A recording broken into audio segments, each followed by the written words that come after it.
Hello everyone, my name is Vikas Kumar. 24 of Feb 2022 को रूस के राष्ट्रपति व्लादिमीर पुतिन ने यूक्रेन पर मिलिट्री ऑपरेशन शुरू किया था। इस वॉर में माना जा रहा था यूक्रेन ज़्यादा दिन तक नहीं टिक पाएगा। वजह थी दोनों देशों के मिलिट्री एंड सॉफ्ट पावर का कंपैरिजन। लेकिन इस जंग को करीब 2 साल पूरे हो चुके हैं और दोनों देश अब भी लड़ रहे हैं। इस वीडियो में जानेंगे 2 साल की जंग में क्या क्या हुआ है, बाकी दुनिया का इस युद्ध के प्रति क्या रुख रहा है और इस वॉर का भविष्य क्या होने वाला है। पहले जानते हैं ये वॉर स्टार्ट क्यों हुआ। वॉर स्टार्ट होने की 2 प्रमुख वजह थी। दोनों देशों की शेयर्ड हिस्ट्री यानी ऐतिहासिक जुड़ाव और नाटो का नेतृत्व। दोनों देशों की हिस्ट्री के बारे में जानते हैं। 1991 से पहले रूस और यूक्रेन भी सोवियत यूनियन के ही हिस्सा थे, यानी 1991 में दोनों देश एक ही देश के हिस्से थे। यूएसएसआर यानी सोवियत यूनियन कई देशों में बंट गया था, इसमें यूक्रेन और रशिया भी थे। ये डिवीजन क्यों हुआ, ये अलग कैसे हुए, ये एक अलग स्टोरी है, किसी दूसरे वीडियो में जानें। इसलिए यूक्रेन में एक बड़ी आबादी ऐसी है जो रूस के पक्ष में है। यही हाल रूस का भी है। बड़ी तादाद में ऐसे रूसी लोग हैं जो रूस युद्ध के लिए रूस को ही जिम्मेदार मानते हैं और यूक्रेन के समर्थन में। रशिया यूक्रेन को अब भी अपने देश का ही हिस्सा मानता है और रशिया चाहता है कि यूक्रेन की गवर्नमेंट उसके हिसाब से बने एंड उसके हिसाब से ही काम करे। बट यूक्रेन की करंट गवर्नमेंट वेस्ट के ज़्यादा नज़दीक है। दोनों देशों के अलग होने के बाद रूस ने पहली बार साल 2014 में यूक्रेन पर हमला किया था और यूक्रेन के आइलैंड इलाके क्रीमिया पर कब्जा कर लिया था। इसके बाद से ही रूस और यूक्रेन का युद्ध चल रहा है। ये एक हिस्टोरिकल यानी ऐतिहासिक वजह है। आइए अब जानते हैं दूसरे प्लेयर नाटो के बारे में। नाटो यानी नॉर्थ अटलांटिक ट्रीटी ऑर्गेनाइजेशन, ये एक मिलिट्री एंड पॉलिटिकल अलायंस है जिसके 31 कंट्रीज मेंबर हैं एंड मोस्टली वेस्टर्न कंट्रीज हैं like USA, Canada, UK, Germany इसके मेंबर हैं। नाटो का अपना एक अलग कॉन्स्टिट्यूशन भी है और इसका एक मोस्ट इम्पोर्टेंट आर्टिकल 5 है। इसका मतलब है अगर कोई देश किसी भी नाटो मेंबर कंट्रीज पर अटैक करता है तो सब नाटो मेंबर इसको अपने पे ही अटैक समझेंगे और सब कलेक्टिवली यानी सब मिलकर इसका जवाब देंगे। दूसरी वजह भी नाटो से ही जुड़ी है। रूस का पश्चिम देशों से तनाव है। यूक्रेन लगातार नाटो देशों में शामिल होने की बात कह रहा है।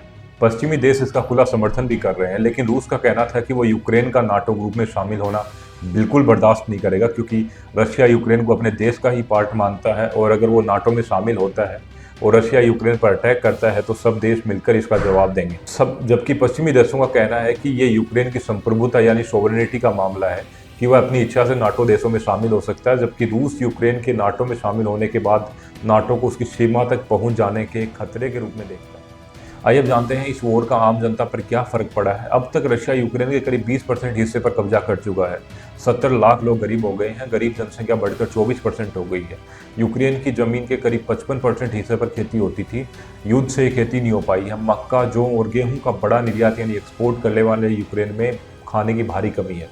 60 लाख से ज़्यादा लोग देश छोड़ने पर मजबूर हो गए हैं। बड़ी तादाद में फैक्ट्रीज भी बंद हो गई। यही हाल रशिया का भी है। रशिया की जीडीपी में लगभग 50% हिस्सेदारी ट्रेड की है।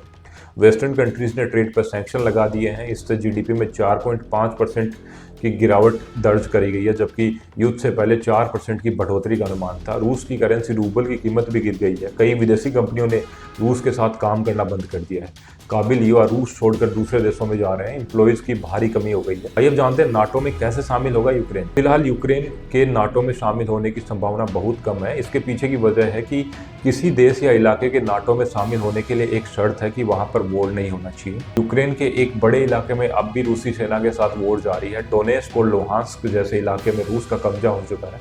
रूस इसे अपना ही क्षेत्र घोषित कर चुका है।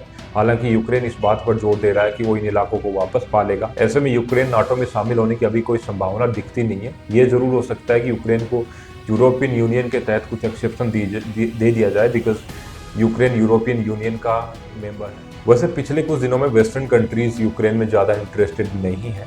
इसकी वजह है हमास और इसराइल का वॉर। फिलहाल अमेरिका जैसे देशों के लिए पहली प्राथमिकता यानी प्रायोरिटी इसराइल और गाजा का युद्ध ही है। यूएसए, कनाडा और यूरोपियन यूनियन कंट्रीज ने रूस पर ट्रेड सैंक्शन तो लगाए हैं, लेकिन भारत और चीन जैसे दुनिया के कई बड़े देश उनके साथ खड़े नहीं हुए। इसके चलते कई देशों ने रूस का तेल और बाकी चीज़ों का सीधा ट्रेड तो बंद किया है, लेकिन इंडिया जैसे देशों ने रूस से ऑयल खरीदा है। ऐसे में रूस के विदेशी व्यापार पर कोई खास फर्क नहीं पड़ा है। आखिर में जानते हैं यूक्रेन और रूस के युद्ध का फ्यूचर क्या होगा यानी भविष्य क्या है। रशिया और यूक्रेन आखिर चाहते क्या है। युद्ध के स्टार्टिंग में पुतिन चाहते थे कि वह Kyiv capital city of the Ukraine पर कब्जा करके यूक्रेन के लिए कोई अपनी मर्जी का प्रेसिडेंट नियुक्त कर दें। लेकिन ऐसा नहीं हो सका। अब वह उन इलाकों को रूस में मिला रहे हैं जहां रूस समर्थक पॉपुलेशन ज़्यादा है। ऐसे में युद्ध अभी और ज़्यादा लंबा खिंच सकता है। फ्यूचर में देखते हैं इस वॉर का ग्लोबली क्या फ़र्क पड़ता है और ये इंडिया को ओवरऑल कैसे इम्पैक्ट करेगा। Thanks for watching this video. मिलते हैं न्यू वीडियो में इंटरेस्टिंग टॉपिक के साथ।